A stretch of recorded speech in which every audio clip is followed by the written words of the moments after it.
André Triquet, j'ai fréquenté la principauté de Séborga. De là à même faire la connaissance du prince de l'époque, de Giorgio, et j'ai été nommé consul au départ pour Menton, Roquebrune, etc.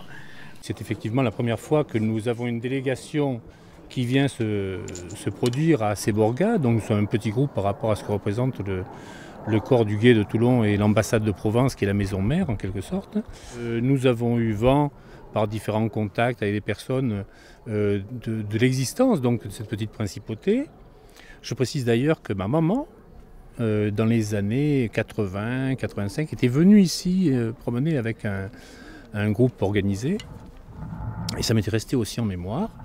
Et donc, nous avons pensé que vous, étant à côté de la mer, pas loin de la frontière, pas loin de Monaco, au-dessus de Bordighera, San Remo, et étant donc pays et de montagne et de mer, comme les Toulons d'ailleurs, entourés par la montagne et la mer, ce serait sympathique que, d'après les relations italiennes et françaises qui existent depuis des centaines et des centaines d'années, eh bien, nous partions en ambassade, comme l'indique le nom de notre société, pour faire mieux connaissance avec la principauté et essayer peut-être d'ouvrir des relations au niveau touristique, commercial et tout simplement d'amitié entre la ville de Toulon et la principauté de Séborga. Monsieur André Triquet, comment se fait-il que vous, consul général de France, vous ayez pris connaissance de la venue? Eh bien, le capitaine a demandé des renseignements directement auprès de la principauté de Séborga. Ces renseignements m'ont été transmis et j'ai donc fait mon travail de consul, c'est-à-dire que j'ai pris contact avec le capitaine et je lui ai dit qu'aujourd'hui nous fêtions les 5 ans d'adoubement de notre prince, Marcello Ier, et que c'était l'occasion ou jamais de venir. Voilà, ça s'est fait comme ça et tout ça s'est décidé en 3 jours et puis quelques mails et coup de téléphone, c'est tout, quoi. Voilà, tout à fait. C'est notre vœu, le plus cher d'ailleurs, oui, que de continuer et de pérenniser les relations que nous avons débutées aujourd'hui, grâce notamment à l'invitation du Palais qui nous a ensuite été relayée par M. Triquet. Et on a voulu absolument être là aujourd'hui, justement, à cette occasion. Et puis ensuite, en visitant la principauté, vous pourrez me poser toutes les questions. Et puis, oui, voilà.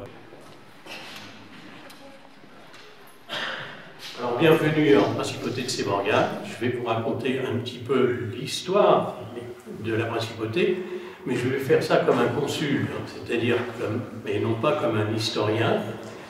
Le rôle d'un consul, c'est de faire connaître la principauté, d'essayer d'y attirer le plus grand nombre de personnes, et on sera de toute façon toujours très heureux de vous accueillir ici en principauté. Alors, l'histoire de la principauté de Séborga. Le territoire de la principauté de Séborga appartenait au comte de Vintimille. Le comte de Vintimille, en 954, a cédé la jouissance du territoire aux moines des îles de Léras, cisterciens. C'est pourquoi nous sommes depuis l'an 954 sous la protection de l'Église, du Vatican. En 118, Bernard de Clairvaux, qui n'était pas encore saint, a prêché la deuxième croisade, ici à Séborga, tout au moins sur le territoire de Séborga. Ils ont composé à ce moment-là ce qu'on a appelé la pauvre armée du Christ, oui. Et ils sont partis à Jérusalem. Et au bout de 10 ans, brusquement, ils sont sortis de l'oubli, se sont appelés les chevaliers du Temple, et plus tard, les Templiers. Alors, ce qui est certain, que personne ne conteste, c'est que les 9 premiers chevaliers, composant la pauvre armée du Christ, sont bien nés ici, sur le territoire de Séborga. Ce qui prouve, c'est que à ce moment-là, le prince de Séborga était élu parmi les chevaliers. C'est pourquoi, sur les 23 grands maîtres du Temple, il y en a eu 15 qui ont été en même temps princes de Séborga. L'histoire s'est continuée. On était sous la protection des Savoie. Les Savoie sont entrés en guerre avec l'Italie. Ils ont perdu la guerre. Et il y a eu un traité en 1946, signé par les Anglais, les Américains et les Français, comme quoi l'Italie, qui avait perdu la guerre, devait rendre tous les territoires qu'elle avait conquis. Mais Séborga, étant sous la protection, mais ne faisant pas partie du territoire des Savoie, s'est trouvé un petit peu complètement dans l'oubli. Ce qui fait sur le traité, c'est nulle part. San Martin a retrouvé son indépendance, le Vatican, c'est tout à fait autre chose, mais enfin pareil. Normalement, Séborga aurait dû retrouver son indépendance. Et là, personne n'a rien dit en 1946. Et puis, c'est seulement beaucoup d'années après qu'un horticulteur d'ici, Giorgio Carbone, a dit, mais attention, Séborga n'a jamais été italien. Et il a été élu par la population, il a profité pour modifier un petit peu les statuts de la principauté, et au lieu d'être élu par les chevaliers, il n'y en avait plus. Non, il a été élu à la majorité par la population. Il a été élu pour 7 ans. 7 ans après, on l'a réélu pour 7 ans. À son décès, il y a eu le prince Marcello s'est présenté et a été élu.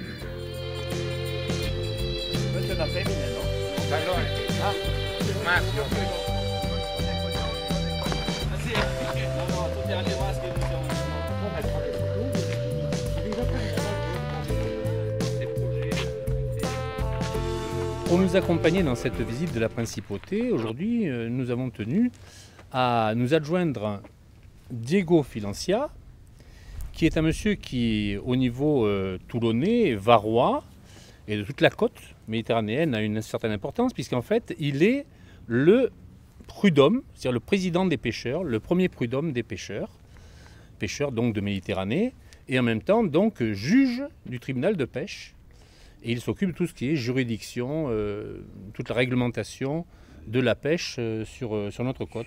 Voilà, sur notre côte. Il dirige l'ensemble des petites prud'hommies qui sont au fil de la côte des différentes villes de pêche. Donc comme eh bien, ici c'est Borga, nous sommes entre mer et montagne, comme je disais tout à l'heure, comme l'est également Toulon, eh bien, nous avons pensé, parce qu'il peut y avoir aussi des relations qui s'installent à ce niveau-là, nous avons pensé donc le faire venir avec nous pour qu'il découvre ce site, et ce qui nous permet de montrer aussi la liaison qu'il y a déjà entre la côte italienne, la côte française, sur l'arc méditerranéen, quelque chose qui est important à nos yeux, et aux yeux de la ville de Toulon également. Là, en fait, nous avons aujourd'hui avec nous 3 types de costumes. On a un costume qui se veut être une robe, alors qu'en en fait, là, c'est une robe caraco, caraco étant le dessus, le haut, avec la jupe plissée. C'est un costume riche. C'était un costume de bourgeois, ce qu'on appelait le bastidane. Donc la Bastide, c'était le mas provençal, la grande ferme. Et la dame de la ferme était bien sûr, par rapport à ses employés, habillée de manière riche. C'est pour ça donc qu'on trouve cette robe, avec en même temps une belle croix qui est toujours, puisqu'on dit que la Provence est catholique. Donc la croix au cou, et puis ensuite les gants ou les mitaines, une superbe ombrelle, et dans le dos, le chapeau provençal qui est différencié de celui de, par exemple, des Alpes-Maritimes ou bien de Nice et même d'ici, qui sont plus petits en un seul tenant. Là, on a un chapeau qui ensuite est remonté jusqu'à la cour de France. Les dames avaient des tas et des tas de hauteur d'habits, des jupons, des pantalons, enfin, etc.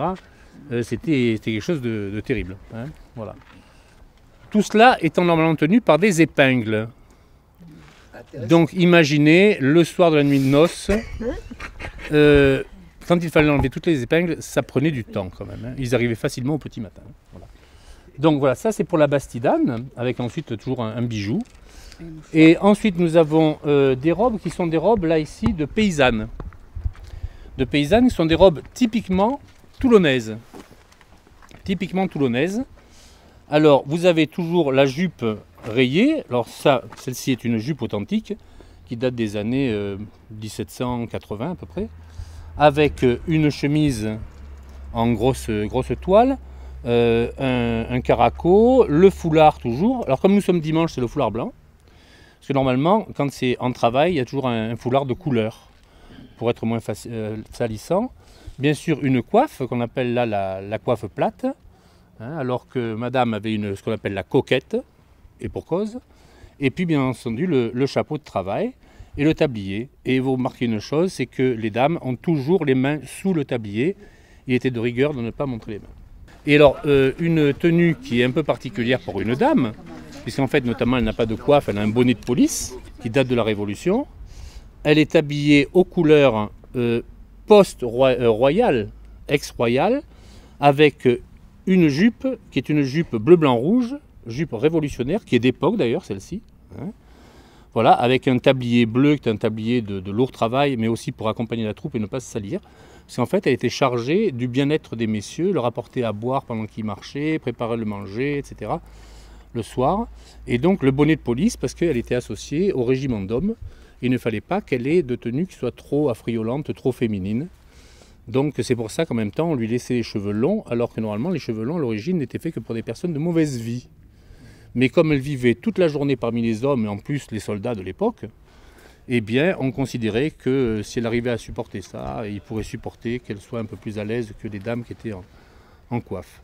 Alors là, elle porte le pistolet du capitaine du corps du guet, et normalement, quand nous défilons, elle est équipée d'une pique, une grande pique, qui a une particularité, c'est que le fer était à l'origine une fleur de lys, et un des pétales de la fleur de lys a été rabaissé pour montrer que c'était la fin du régime monarchique. Voilà, donc normalement elle assure la garde de la bannière et du capitaine de ville. Ensuite, Julie c'est pareil, nous sommes dans la Bastidane, pareil, alors que là c'est une robe d'un seul tenant. Et c'est une Bastidane, bon c'est une jeune femme, hein, donc c'est beaucoup plus léger, c'est plus chatoyant, on a des couleurs beaucoup plus vives. Et là par contre sur ce costume, le foulard reste blanc, parce que normalement, elle n'a pas touché la terre, puisqu'elle fait partie de la maisonnée des maîtres de maison. Donc elle est servie et elle n'a pas notamment à faire de travaux salissants. Voilà. Alors à chaque fois, on a non pas des chaussures, mais des ballerines. Tout simplement pourquoi? Parce que les jeunes femmes étaient habituées pour toutes les fêtes à danser des danses provençales, sachant que les pas de la danse provençale sont ensuite, sous Louis XIV, montés à Paris, à la cour, et notamment ensuite à Versailles, et que le maître à danser du roi en a fait ce qu'on appelle aujourd'hui la danse classique. Ensuite pour les bravadeurs, alors on passe aux messieurs, il y a une tenue générale de garde, donc ce sont des uniformes qui sont de 1793, qui datent de la marine ex-royale, qui venait juste de rentrer dans le giron de la Convention. Alors il y a le pantalon blanc.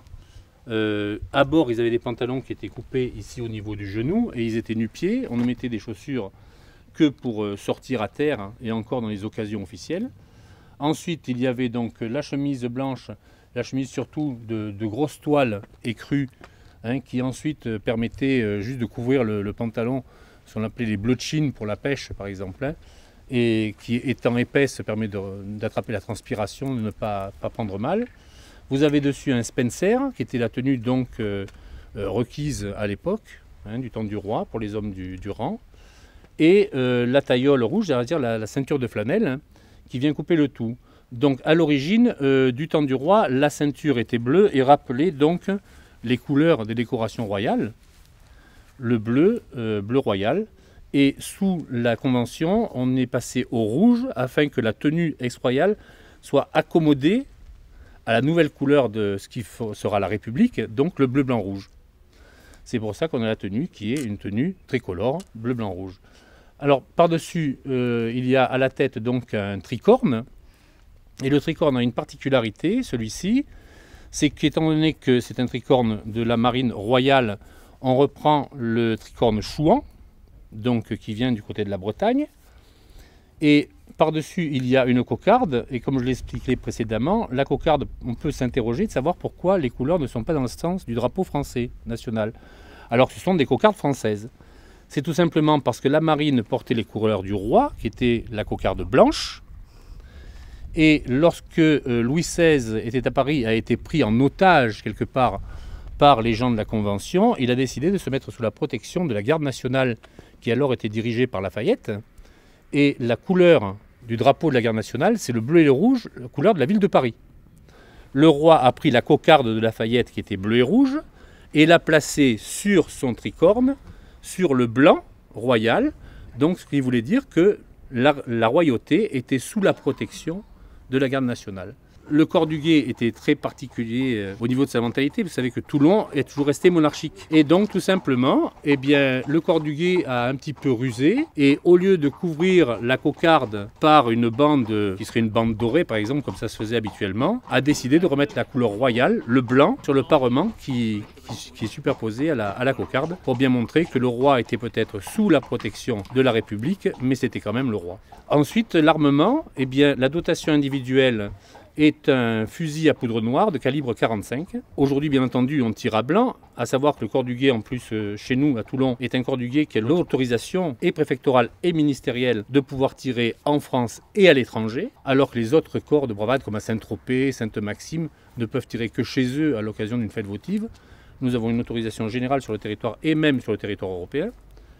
Et ensuite, bien sûr, si on y mettait une balle, on pourrait faire beaucoup de dégâts, puisque ce sont de véritables armes. Quant au capitaine de ville, puisque là c'est la deuxième tenue du corps de bravade, eh bien on retrouve le Spencer, hein, comme chez les gardes. Il y a des parements particuliers, à savoir donc qu'il y a le bleu royal, qui représente une décoration venant du souverain monarque. Vous avez ici des parements, qui sont d'ailleurs des parements authentiques, qui montrent la capacité au corps du guet et de bravade d'assurer la surveillance de la ville, la protection. Ce sont donc les sabres, mais en même temps vous avez la croix à la cathédrale de Toulon, puisqu'en même temps nous assurions donc la protection du clergé et des reliques.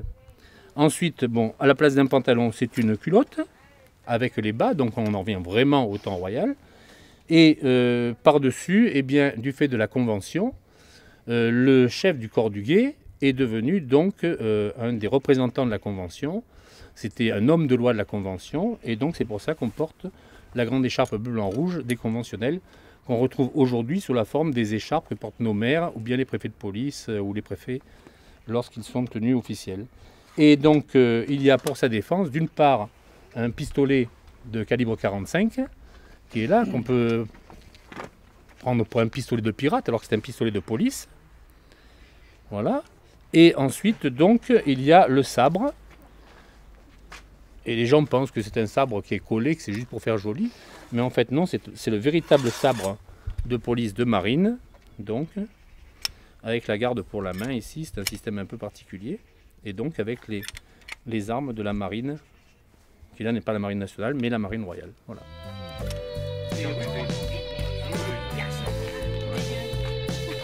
Vous savez que dans ces petites rues, les tenues que nous avons, elles s'accordent très très bien.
Volevo ringraziare i Cavalieri di Tolone che sono qua con noi, il Consiglio de la Corona. Merci beaucoup pour être venu ici avec nous. On est très heureux de vous avoir ici. Aujourd'hui, c'est un jour spécial pour nous. Merci à tout le monde.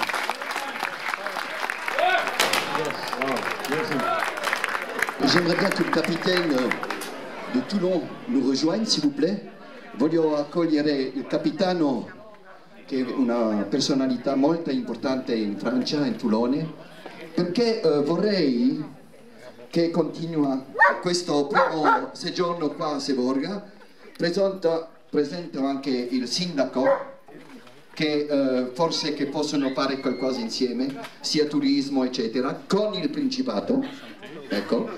Anche abbiamo parlato molto di sport prima, e siccome abbiamo, come tutti sanno, un comitato di sostegno olimpico del Principato, vorrei dargli una sfida a questo signore, e per questo vorrei avere il ministro del sport. Gli dà una sfida di venire a incontrare il nuovo club di Seborga, che è un club di calcio, e questa è la maglia internazionale, il Principato, gli diamo la maglia e gli facciamo la sfida di venire a giocare con noi.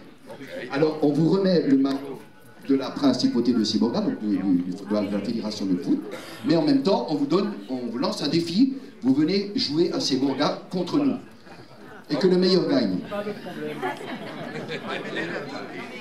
Dopo il nome del Comitato Olimpico francese, quello italiano, quello greco, vorrei anche dargli una medaglia per riconoscere anche che fa parte del grande mondo del sport. Il sport fa sempre riconoscere dopo tutti i paesi, tutti i genti attraverso il mondo. Ecco. E personalmente con tutti i consoli voglio ringraziare molto il principe Marcello e Nina per il loro sostegno che ci fanno sempre e ci aiutano di fare conoscere il Principato con loro. Siamo veramente felici di lavorare con loro.